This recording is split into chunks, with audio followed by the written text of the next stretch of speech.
Hello everyone.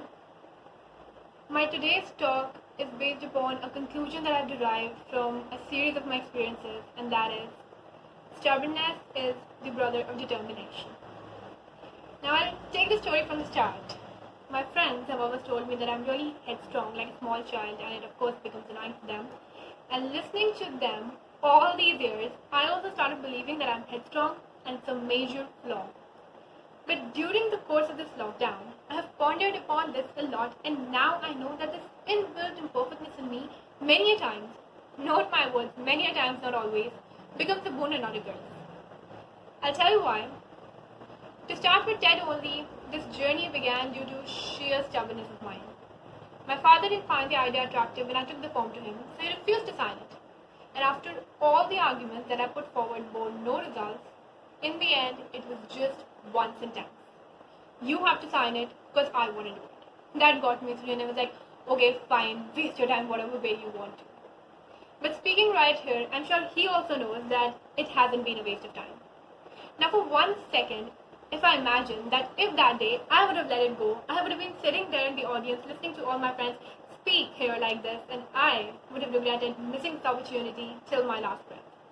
Then I thought, why to keep so much of regret when you've got such a good flaw in you? I can tell more, because almost every time that I took something up my sleeve, it was this annoying thing in me that shielded me out towards the end. For instance, if I take my annual function, then I must tell you that in class 7th, it was by a miracle only that I got selected for the role of a narrator, for which I was too young at that time. And at that point of time, I'm sure I was the happiest person on earth. But just the following day, when I went for the first practices, all the joy was drained out, and my concluding statement of the day to myself was, if not today, then tomorrow, you are going to get kicked out. But I'm glad to convey, this didn't happen. I stayed on and on, but the problem was that at the same time, I thought on and on that it would have been better if they kicked me out because I didn't want to take it upon myself. Quitting. Because I remember that in a course of a 25-day period, I had this thought almost a trillion times, back out. You can't do it. But I didn't, and again it was my stubbornness. Even though all my peers around were like, if getting a good role is making a laughing stock of yourself, then you're better with our small tasks. Now these statements got on my nerves, and I thought that now they'll watch when I rock it on the final day. Thought this with a lot of confidence upon myself, but still, when I was standing beside the ramp, just 2 minutes prior to my performance on the final day, I knew I wasn't up to the mark. Because on top of my anxiety issues and nervousness was my lack of experience. I had never done an acting role before. But still, standing right there, looking at the size of the crowd, I decided to push this negativity aside for once and think something other than what I'd been thinking, troubling myself with from the past 20 days. I thought that if I can come up till here, walk the ramp 100 times, face it that I'm not up to the mark, then why can't I do it for this one last time with just a little bit of more confidence?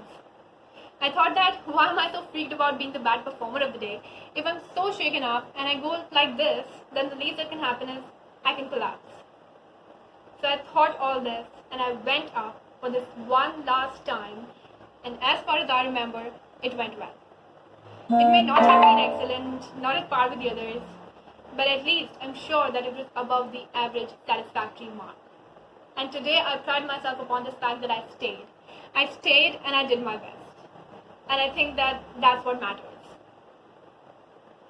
Now this talk would be empty if I don't share my enlightening failure, the one that led me to this conclusion. And that is, in class 8, the following year, I started playing volleyball. Joined with the hope of becoming the captain till class 12. But just as the first month of it came to an end, I had issues.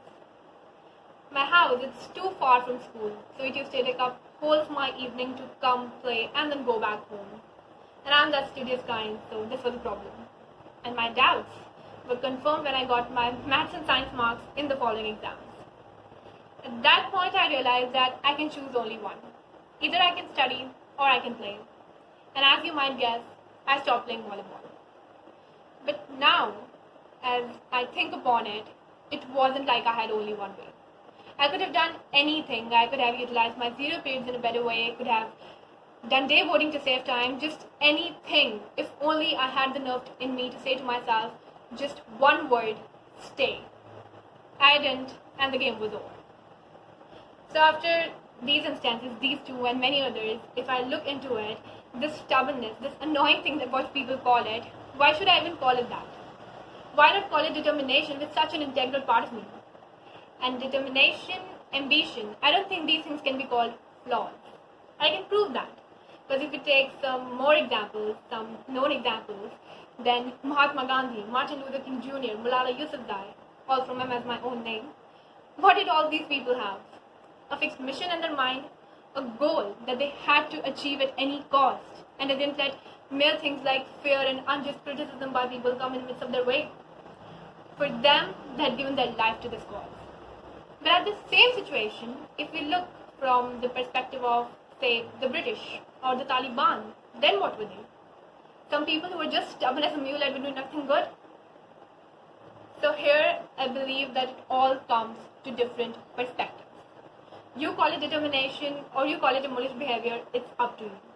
But what I feel is that no person is flawless. And this inbuilt imperfectness in us, it can't be eradicated from the roots. But we can find ways to tackle it, to stop it from overpowering our strengths. Say, we can make the best out of waste. Like in my case, determination out of stubbornness. Now, as my time's already up, I'd just say this final thing before leaving, that in these course of experiences that I've had, struggling to utilize one of my major defects, I found that you can't strive for perfection because it's simply unattainable. But you can find ways to stay on the line and move ahead, because that's what life's for. You need to be self-satisfied, be confident upon your own abilities, as this will ultimately lead to happiness.